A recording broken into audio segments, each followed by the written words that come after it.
একজন গরিব কৃষক, নাম তার মনু, ছোট্ট গ্রামে বাস করতেন।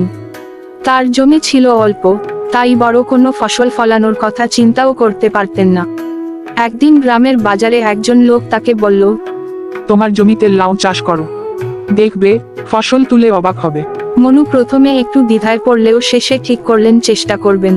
বীজ বপন করার কিছুদিন পরেই মনু দেখলেন লাউয়ের গাছ ধীরে ধীরে বেড়ে উঠছে। প্রতিদিন সকালে উঠে গাছের দিকে তাকিয়ে থাকতেন আর ভাবতেন, এটা কি সত্যি কিছু লাভের মুখ দেখাবে। দিন গড়িয়ে মাস পেরোল, আর একদিন তিনি দেখলেন গাছ থেকে ছোট ছোট লাউ বের হতে শুরু করেছে। গাছের লাউগুলো বাড়তে বাড়তে এত বড় হলো যে মনু নিজেও বিশ্বাস করতে পারছিলেন না। গ্রামের লোকজন এসে তার ফসল দেখতে লাগলো, কেউ বলল, তোমার লাউগুলো তো সত্যিই বিশাল। মনু মজা করে বললেন, এগুলো বুঝি কোনো বিশেষ বীজ? বাজারের দিন এলো, মনু তার বড় বড় লাউ নিয়ে বাজারে গেলেন। বাজারে সবাই তার লাউ দেখে অবাক হয়ে গেল এবং দাম শুনে আরো অবাক হলো। মনু একদিনেই এত টাকা আয় হলো যে তিনি ভাবলেন, যদি আরো বেশি জমি থাকতো তাহলে পুরো বছরই লাউ চাষ করতাম।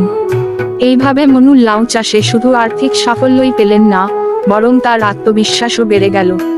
তিনি বুঝলেন, ছোট প্রচেষ্টা থেকেও বড় সাফল্য অর্জন করা সম্ভব, যদি ইচ্ছা আর পরিশ্রম একসঙ্গে থাকে। এখন গ্রামে সবাই তাকে লাউ চাষের মাস্টার বলে ডাকে।